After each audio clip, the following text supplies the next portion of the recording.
Hello students, स्वागत है आप सभी का हमारे चैनल अप्लाइड साइंस सोल्यूशन पे। उम्मीद है आप सभी काफ़ी अच्छे होंगे। आज का जो टॉपिक हमारा है वो सेंट्रल यूनिवर्सिटी ऑफ पंजाब में जो नॉन टीचिंग पोस्ट कई पोस्टें आई हैं उसके डिस्क्रिप्टिव पेपर को बताने के बारे में है। जो टॉपिक है आपका हमारा ऑफिस प्रोसीजर है। ओके, कार्यालयीय प्रक्रिया जो होती है वो एक इम्पॉर्टेंट टॉपिक है। लगभग 10 प्रकार की पोस्टों में यह टॉपिक पूछा गया है, तो इसके बारे में हम आपको बताएंगे। इसके साथ साथ में अगर आप भविष्य में कोई और एग्ज़ाम देते हैं, जैसे आप आईआईटी का देते हैं या फिर एनआईटी का देते हैं, किसी सेंट्रल यूनिवर्सिटी का पेपर देते हैं, कोई टेक्निकल इंस्टीट्यूट है या कोई डिपार्टमेंट है जहां आपका स्टेज 2 में आप शॉर्टलिस्ट हुए हैं, तो वहां पर भी आपको जो एडमिनिस्ट्रेटिव पोस्ट होती है उसमें आपका नॉलेज ऑफ ऑफिस प्रोसीजर पूछा जाता है लिखित पेपर में। ठीक, तो कुल मिला के टॉपिक काफ़ी इंपॉर्टेंट है, चाहे आप सेंट्रल यूनिवर्सिटी का पेपर देना है कोई और जगह पे जहां आपके नोटिफिकेशन में दिया गया हो। ओके, हालांकि इस पे हमने कई पहले वीडियो बना रखे हैं, जैसे एनटीए यूआरई का पेपर हुआ था, यहाँ पे आपको दोबारा और अपग्रेडेड करके अच्छा कंटेंट दे रहे हैं। सेकंड थिंग से डीपीएस डीई का एग्ज़ाम हुआ था, वहाँ पर भी काफ़ी चीज़ें थी, उसके बारे में बताया था। तो कुल मिला के जो प्लेलिस्ट है, आप जाएंगे सेंट्रल यूनिवर्सिटी के नाम से हमारा प्लेलिस्ट है एनटीए यूआरई के, वहाँ पे आप जाएंगे तो सीक्वेंस वाइज जो पोस्ट आपके स्टेज 2 के लिए है मैक्सिमम टॉपिक आपको इसमें कवर मिलेंगे। ठीक है, तो चलिए वीडियो को शुरू करते हैं, वो अच्छे से बताते हैं। ठीक है, सबसे पहला क्वेश्चन है कि जो नॉलेज ऑफ ऑफिस प्रोसीजर का उद्देश्य क्या होता है, इसका क्या उद्देश्य होता है। The role of the CS MOP इसको बोलते हैं। इसका फुल फॉर्म अगर हम देखें तो central secretariat manual of office procedure बोला जाता है। इसका उद्देश्य क्या होता है, तो इसका उद्देश्य सरकारी कार्यालय में कार्यालयीय प्रक्रिया को मानकीकृत किया गया है। यह फाइल प्रबंधन, निर्णय निर्माण, प्रशासनिक कार्यों को दिशा निर्देश करता है। इसका उद्देश्य प्रशासनिक प्रक्रिया में दक्षता, एकरूपता, उत्तरदायित्व सुनिश्चित करता है। ओके, अब सीमोप में क्या होता है, नोटिंग आती है, नोटिंग, ड्राफ्टिंग, ये भी अगले आपको वीडियो लाएंगे, वो भी समझाएंगे। प्लेलिस्ट में भी दी गई, वो भी आप समझ लीजिएगा। लेकिन यहाँ पे जो दिया गया है कि सीमोप, अब जब भी हम सीमोप बोले तो समझ लीजिएगा आपको ऑफिस प्रोसीजर का शॉर्टकट है, जिसका फुल फॉर्म आता है, आप समझ लीजिए, हो सकता है फुल फॉर्म भी पूछ लीजिए आपको। सेंट्रल सेक्रेटरीट, फिर से दिखा दे रहे हैं, central secretariat manual of office procedure. ठीक है, ऑफिस प्रोसीजर का जो मैनुअल होता है उसको सीमोप बोला जाता है। ठीक, उसमें नोटिंग का क्या मतलब होता है, इसका क्या महत्व है, ये प्रश्न पूछा गया है। तो नोटिंग का अर्थ होता है फाइलों पर प्रमुख बिंदु, विश्लेषण और सिफारिश को दर्ज करना होता है। यह महत्वपूर्ण है क्योंकि यह निर्णयों के पीछे के तर्क को दस्तावेज है और निर्णय प्रक्रिया की समझ प्रदान करता है। सरकारी विभाग में हर प्रकार की कंप्लेन जाती है, उसके निवारण के लिए, डिस्पोजल के लिए अलग अलग प्रकार की नोटिंग तैयार की जाती है। उसमें ये प्रमुख बिंदु लिखे जाते हैं, सिफारिशें लिखी जाती हैं।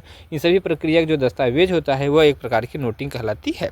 ओके, अब ड्राफ्टिंग क्या होता है, अभी नोटिंग और ड्राफ्टिंग में जब आपको अंदर का वीडियो लाऊंगा उसमें और अच्छे समझ पाएंगे। फिर भी आप यहाँ समझिए, ड्राफ्टिंग एक आधिकारिक पत्राचार या दस्तावेज को फाइलिंग में दी गई जानकारी के आधार पर तैयार की गई प्रक्रिया है। इसमें पत्र, मेमो, रिपोर्ट तैयार करना शामिल है जो प्रभावी ढंग से जानकारी या निर्णय को संप्रेषित करता है। इसे अंतिम स्वीकृति से पहले समीक्षा की जाती है। ओके, तो ये ड्राफ्टिंग है। नोटिंग और ड्राफ्टिंग इस तरीके के 2 स्टेप्स होते हैं। ओके, चलिए अब रेफरेंसिंग क्या होता है। रेफरेंसिंग फाइलों में संबंधित दस्तावेज, पिछले नोट, आवश्यक सामग्री को जोड़ना होता है। जैसे आपके पास एक फाइल थी वो भर गई है, अब जब दूसरी नई फाइल बनाएंगे तो पुराने फाइल को नंबर का क्या करते हैं, रेफर करते हैं कि अधिक जानकारी के लिए पुराने फाइल को देखें। ठीक है, इस तरीके से चीज़ों के क्या किया जाता है, रेफर किया जाता है।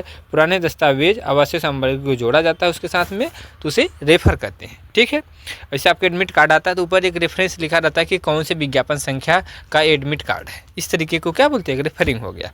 ठीक, अब नेक्स्ट चीज़ है आपका कि explain the concept of priority marking. ठीक है, जो है कि जो सरकारी विभाग होते हैं वहाँ पे कई प्रकार के कार्य चलते हैं, उसमें कई चीज़ें होती हैं प्रायोरिटी बेसिस पे जो पब्लिक के लिए काफ़ी ज़रूरी होती है, उस पर तुरंत निर्णय लिया जाना हुआ है, तो उन सबको जो नोटिंग होती है उसमें पहले ही प्राथमिकता दी जाती है, प्रायोरिटी मेकिंग। ठीक है, तो प्राथमिक चिन्हों को तत्कालिक स्तर पर जैसे इमीडिएट, प्रायोरिटी और रूटीन के नाम से चिन्हित किया जाता है कि एक रेगुलर की चीज़ें एक प्रायोरिटी है या इमीडिएट फाइल को रिप्लाई करना है। इस तरीके से कागजी कार्रवाई जो है कि सरकारी विभाग में चलती है। ठीक, अब आगे चलते हैं। What is the role of dealing assistant. Dealing assistant जो सीमोप में होते हैं उनकी क्या भूमिका होती है, तो डीलिंग असिस्टेंट का जो रोल होता है वो फाइलों को प्रबंधन करना, नोटिंग, ड्राफ्टिंग, उत्तर ड्राफ्ट करना, समय पर फाइल को आगे बढ़ाना, ये सारे काम जो है कि डीलिंग असिस्टेंट के काम होते हैं। वे फाइलों कुछ अधिकारियों को तैयार करते हैं ताकि निर्णय प्रक्रिया में सहायता मिल सके। ठीक है, जो मैटर और फाइलों को डील करते हैं, उसका कन्वे करते हैं, वो आपको डीलिंग असिस्टेंट कहलाते हैं। अब इंडेक्सिंग क्या होती है? आपने बुकों में इंडेक्सिंग देखा होगा, इंडेक्स तैयार करते हैं, सूची बनाते हैं कि एक बुक में कितने चैप्टर हैं, आप प्रैक्टिकल बनाते हैं तो उसमें एक इंडेक्स लिखते हैं। उसी तरीके से यहाँ पे इंडेक्सिंग दिया गया है कि इंडेक्सिंग क्या होती है, तो फाइलों और दस्तावेज को व्यवस्थित रूप से सूचीबद्ध करने की प्रक्रिया क्या होती है, इंडेक्सिंग होती है, ताकि उन्हें आसानी से खोजा जा सके। यह फाइलिंग प्रबंधन को कुशल बनाता है और समय की बचत करता है, और प्रमुख दस्तावेज को बिना देरी किए ढूंढने में मदद करता है। ठीक है, जैसे आप किसी एक विभाग में है, वहाँ पे अलग अलग फाइलें आती हैं, तो एक अलग अलग फोल्डर बनाया जाता है, अलग अलग चीज़ें लिखी जाती हैं। कल को अब बड़े अधिकारी को या छोटे अधिकारी को जानकारी चाहिए तो आप डायरेक्ट उस फोल्डर में जा करके चीज़ों को प्राप्त कर सकते हैं। तो अगर इंडेक्सिंग रहेगी तभी चीज़ों को आप अच्छे से खोज सकते हैं। तो ऐसे छोटे छोटे क्वेश्चन आपके पूछे जाते हैं। ठीक है, नेक्स्ट है क्या, सीमोप रूटीन और नॉन रूटीन फाइलों को कैसे परिभाषित किया गया है। ठीक है, रूटीन फाइलें और नॉन रूटीन फाइलें, दो तरीके की फाइलें होती है सीमोप में के हिसाब से। तो रूटीन फाइलें होती है जो दैनिक रूप से संबंधित होती हैं, जो मानकों को पालन करती हैं, और नॉन रूटीन चीज़ें वो होती हैं जो जटिल होती है, नित निर्णय से जुड़े मुद्दे होते हैं, उच्च स्तरीय की समीक्षा की आवश्यकता होती है, वो नॉन रूटीन की चीज़ें मानी जाती है। ओके, फाइलिंग प्रोसेस के मुख्य चरण क्या है? जो सरकारी कार्यालय में जो डॉक्यूमेंट चलते रहते हैं, फाइलें आपकी रुकी रहती हैं, कोई भी प्रक्रिया होती है उसका क्या है, अगर डील होता है तो उसके क्या चरण होते हैं। ठीक है, अगर कोई काम होता है तो उसमें कितने चरण होते हैं।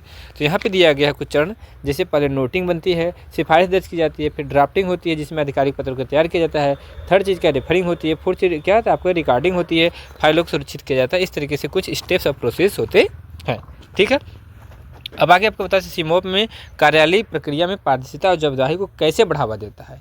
इसमें ये बताया गया है जो सीमोप एक तरीके का जो कार्यालयीय प्रक्रिया है, इसकी प्रक्रिया से कैसे आपको ट्रांसपेरेंसी नज़र आती है और इसको अकाउंटेबिलिटी किस तरीके से जवाबदेही बनती है। ठीक है, तो सीमोप हर चरण का दस्तावेजीकरण, स्पष्ट जिम्मेदारी, फाइलों को अधिकारी को टिप्पणी दर्ज करने के द्वारा पारदर्शिता होती है और बढ़ावा देता है। जैसे आपको अगर किसी विभाग में है, आप नौकरी करें LDC पे, UDC पे, कहीं पे, ठीक, आपको छुट्टी चाहिए या फिर आप कहीं बाहर से घूम के आते हैं, आपको उसका ट्रेवलिंग ऑडियंस चाहिए, तो उसका एक स्टेप्स होता है कि कहाँ पहले एप्लीकेशन देंगे, कहाँ से अप्रूव्ड होगा, फिर अगले डिपार्टमेंट कहाँ जाएगा, फिर पैसे के लिए किया जाएगा।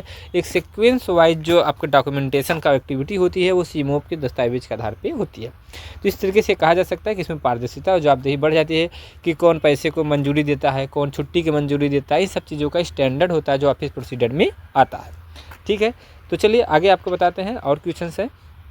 तो कुल मिला के ऐसे क्वेश्चंस आपके किसी भी यूनिवर्सिटी में, IIT में, NIT में, जो भी डिपार्टमेंट होते हैं, अगर आपके सिलेबस में पेपर 2 में या मेंस पेपर में अगर आपको ऑफिस प्रोसीजर आता है तो इसे आप अच्छे से लिखेंगे तो आपको अच्छे नंबर मिलने की संभावना रहती है।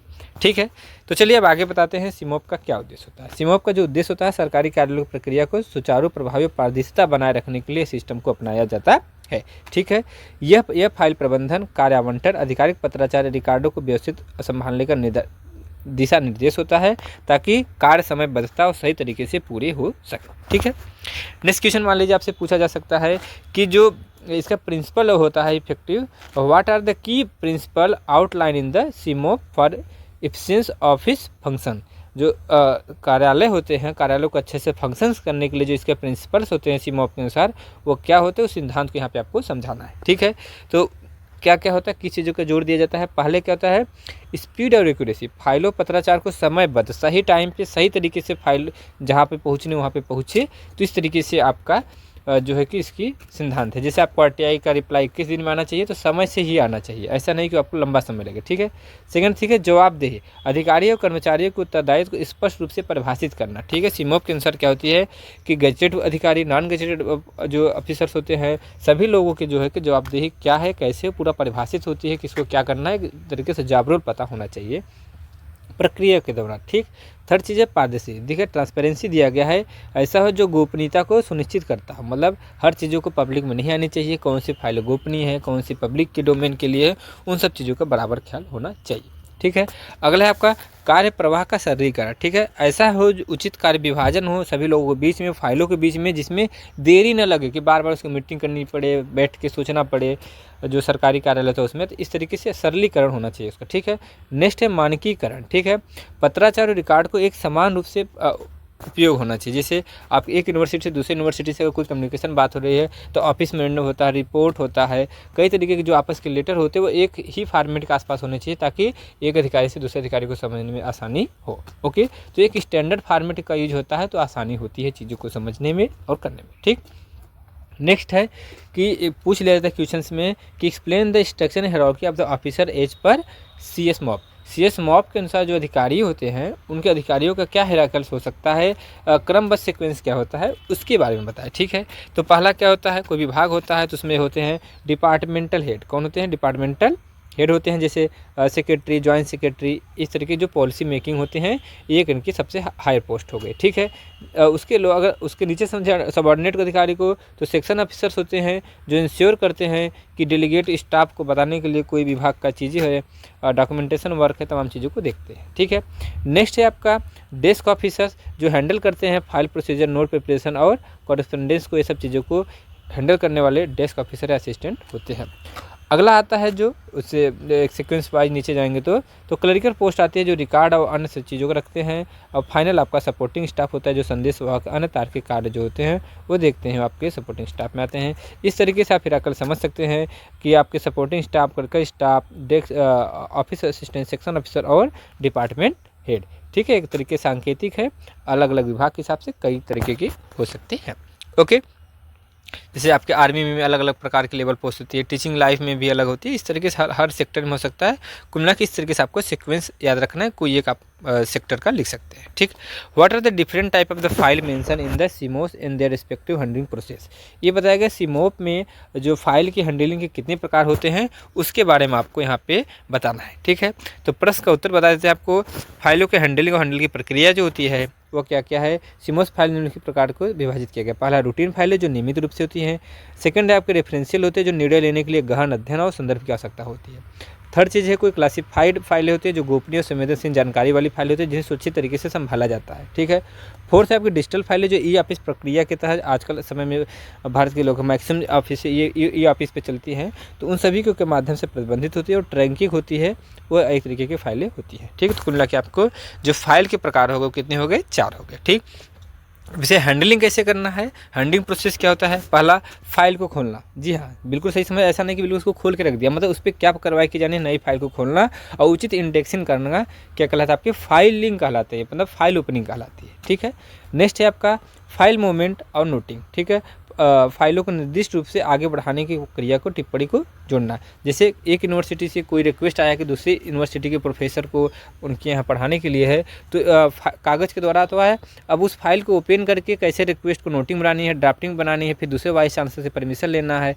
इस तरीके की जो एक सीक्वेंस होता है फाइल ओपनिंग का। ठीक है, तो दूसरा स्टेप्स क्या हो गया? मूवमेंट, नोटिंग हो गया। ठीक, थर्ड चीज़ है क्या? नोटिंग और समापन। ठीक है, उस चीज़ में निर्णय लिया जाना, आवश्यक कार्रवाई को पूरे किया जाना और फाइल को बंद किया जाना, इस तरीके के स्टेप्स होते हैं। तो फाइल को जो प्रोसेस होती है, हैंडलिंग प्रोसेस ऑफ फाइलिंग क्या है आपके? ओपनिंग हो गया, मूवमेंट हो गया और क्लोजर हो गया, 3 तरीके का। ठीक, अब नेक्स्ट चलते हैं आपके how does the CMOS process drafting official correspondence. ठीक है, इसमें दिया गया है कि आधिकारिक पत्राचार की तैयार करने की प्रक्रिया क्या होती है उसके बारे में आपको समझाना है। पहली चीज़ क्या होना चाहिए? क्लियर पर्पज होना चाहिए। जो भी आप डॉक्यूमेंटेशन तैयार कर रहे हैं उसका एक स्पष्ट उद्देश्य होना चाहिए। सेकंड थिंग है निर्धारित प्रारूप का प्रयोग करना चाहिए कि नोटिंग के तरीके के आधिकारिक पत्र है या ऑफिस मेमोरेंडम में जिस तरीके का टेम्पलेट यूज करना है उस तरीके का एक स्टैंडर्ड प्रेस्क्राइब्ड फॉर्मेट को यूज किया जाना चाहिए। थर्ड चीज़ है स्वीकृत प्रक्रिया किया जाना। ऐसा नहीं कि कागज़ को आपने टाइप किया और लिख दिया कि हो गया, नहीं, उसको उचित अधिकारी के द्वारा स्वीकृत किया जाना भी होना चाहिए। ठीक, फोर्थ चीज़ें जो लैंग्वेज होना चाहिए वह सरल होना चाहिए, औपचारिक होना चाहिए और सटीक भाषा का प्रयोग किया जाना चाहिए। ठीक, नेक्स्ट है आपको जो प्रेषक होते हैं पत्रों को भेजने के समय और सही तरीका को भी सुनिश्चित किया जाना चाहिए कि जो कागज़ को एक डिपार्टमेंट से दूसरे डिपार्टमेंट में बात किया जाए वहाँ भेजना है किस तरीके से, उस तरीके का भी प्रोसेस को पूरा फॉलो किया जाना चाहिए। तो टोटल कितने हो गए? आप अधिकारी जो पत्राचार होते हैं वो तैयार करने में क्या 5 स्टेप्स हो गए। पहला क्लियर विजन होना चाहिए, प्रेस्क्राइब्ड फॉर्मेट यूज होना चाहिए, अप्रूवल प्रोसेस होना चाहिए और लैंग्वेज का सही यूज होना चाहिए और डिस्पैच भी सही तरीके का होना चाहिए। ठीक, इस तरीके के क्वेश्चंस है, काफ़ी इंपॉर्टेंट है, अलग अलग टाइप को हमने बनाया है। आगे आने वाले समय में अगर आपको कोई रिक्वेस्ट होगा तो उसे भी बनाने की कोशिश करेंगे। नेक्स्ट चलते हैं आपका कि what is the procedure for maintaining record as per the file CSMOP guideline के अनुसार को फाइलों के रिकॉर्ड को किस तरीके से रख रखाव करना चाहिए। ठीक है, तो पहली चीज़ें पहले बताया आपको प्रॉपर इंडेक्सिंग होनी चाहिए, फाइल का मूवमेंट होना चाहिए, रिटेनिंग होना चाहिए और डिजिटल संग्रहण होना चाहिए। आपको दूसरी तरीके से क्वेश्चन पूछा, दूसरी तरीके से उसका आंसर है, मेन मतलब वही है। ठीक, अब क्या, what is the major CSMOP suggest for ensuring confidence and security of the office document. Office document को कोई कॉन्फिडेंस रखना है, गोपनीयता क्या बनाए रखनी है, वो किस तरीके से मेजर किया जाता है, उसका क्या। पहली चीज़ है प्रवेश नियंत्रण। ठीक है, अगर कहीं फाइल रखी है तो असेस कम से कम लोग करें, जिनके लिए वो सूटेबल अधिकारी हैं वही अगर आपको कंट्रोल करते हैं, हर कोई उसे देख ना सके फाइलों को। तो पहली चीज़ क्या, असेस कंट्रोल होना चाहिए। ठीक, ये आपकी सेफ्टी सिक्योरिटी है। सेकंड चीज़ क्या है, आपकी सिक्योरिटी स्टोरेज होना चाहिए। ऐसे जगह होना चाहिए जो चाहे फिजिकल अगर लॉकिंग है तो उस तरीके का लॉकिंग होना चाहिए अच्छे से। डिजिटल अगर है ये डॉक्यूमेंट तो उसके भी अच्छे सिक्योरिटी फीचर्स होने चाहिए ताकि फाइल को हर जगह डिस्क्लोज न किया जा सके। ठीक है, नेक्स्ट थिंग रेगुलर ऑडिट होनी चाहिए। कई चीज़ें क्या, ऑडिट न होने से सुरक्षा प्रोटोकॉल की काफ़ी चीज़ें दिक्कत होती है, इसलिए आपको नियमित ऑडिट होनी चाहिए डॉक्यूमेंटेशन। ठीक, नेक्स्ट है क्लासिफाइड कैटेगरी बटी होनी चाहिए कि कौन सी गोपनीय है, गुप्त है, शीर्ष गुप्त है, वर्गीकृतों में स्पष्ट रूप से उसका टैग होना चाहिए और उस तरीके से डॉक्यूमेंट को रख रखाव होना चाहिए। इस तरीके से आपको 4 तरीके से रखा जा सकता है। ठीक है, नेक्स्ट बात करते हैं सीमॉस जो एड्रेसिंग करता है अधिकारियों की रिस्पॉन्सिबिलिटी को, किस तरीके से जिम्मेदारियों को वर्गीकृत किया जा सकता है। तो पहला डिसेंट्रलाइजेशन कि जो सीमॉस के द्वारा अलग वरिष्ठ अधिकारियों को भार को कम करने के लिए जो नियमित कार्यों को निचले स्तर पर आवंटन किया जाना चाहिए। कोई कार्य है उस कार्यों को क्या डिसेंट्रलाइजेशन होना चाहिए, अलग अलग काम को कौन कौन देखेगा उस तरीके की चीज़ें पावर को बांट देना चाहिए। पहली चीज़ तो किसी विभागों में बांटी भी होती है लेकिन आपको लिखना है। ठीक, नेक्स्ट है कि स्पष्ट जिम्मेदारी का पता होना चाहिए। फाइल एक जैसे दूसरी जगह मूवमेंट नहीं होनी चाहिए, ऑफिस टू ऑफिस गेम को नहीं खेलना चाहिए, जिसकी जो एक्टिविटी है वो उसका स्पष्ट लिखा होना चाहिए। नेक्स्ट चीज़ क्या है, जवाबदेही भी ढांचा होना चाहिए। जैसे कोई इंजीनियर वर्क है तो इंजीनियर को ही देखना है, नहीं कि आप बड़े अधिकारी कर दे। जिस तरीके जैसा टेक्निकल काम है, एडमिनिस्ट्रेटिव वर्क है, सपोर्टिव वर्क है, उस तरीके को उन्हें बटा होना चाहिए काम को। जवाबदेही ढांचा जो उसी अधिकारी से संबंधित होना चाहिए। ठीक है, इस तरीके से पावर और रिस्पॉन्सिबिलिटी भी बटनी चाहिए। ठीक, नेक्स्ट क्वेश्चन की बात करें तो आपको जो है कि मीटिंग और हैंडल ऑफिस कम्युनिकेशन में बात हो चुकी है। फिर भी यहाँ देख लेते हैं बैठकों की चर्चा, चर्चा का रिकॉर्ड और फॉलोअप और स्पष्ट शिष्टाचार के भी स्टेप्स हैं। ओके, नेक्स्ट चलते हैं, what is the procedure of सीमो maintaining decoration and discipline in the office environment. Office environment में भी किस तरीके का अनुशासन होना चाहिए डॉक्यूमेंटेशन में, जिसे अबे तबे या तमाम ऐसे अनऑफिशियल वर्डों का यूज नहीं किया जाता है। इन सब चीज़ों को ध्यान में रख करके, मतलब कोई भी इनफॉर्मल लैंग्वेज ना हो, इन सब चीज़ों का भी डिसिप्लिन रखा जाता है। ठीक है ना, और इन सब चीज़ों के हिसाब से ही डॉक्यूमेंट किए जाते हैं। तो चलिए इसको देख लेते हैं क्या है। पहला क्या है कि जैसे आप जो ऑफिस के अनुसार है कार्यालय निर्धारित समय का पालन होना चाहिए। ये नहीं कि जब चाहे जब आप अपने ऑफिस को ओपन कर लेते हो, नहीं, उसका जो स्टैंडर्ड बनाया गया है, जब ऑफिस ओपन होती है तभी ओपन होनी चाहिए, जब क्लोज होती है तभी क्लोज होनी चाहिए। एक तरीके से ऐसा नहीं जब आपकी मर्जी हो तब आप आगे, जब आपके डॉक्यूमेंटेशन का आपके तब आपने शुरू कर दिया, ऐसा नहीं होना चाहिए एक तरीके से। सेकंड चीज़ है ड्रेस कोड होना चाहिए।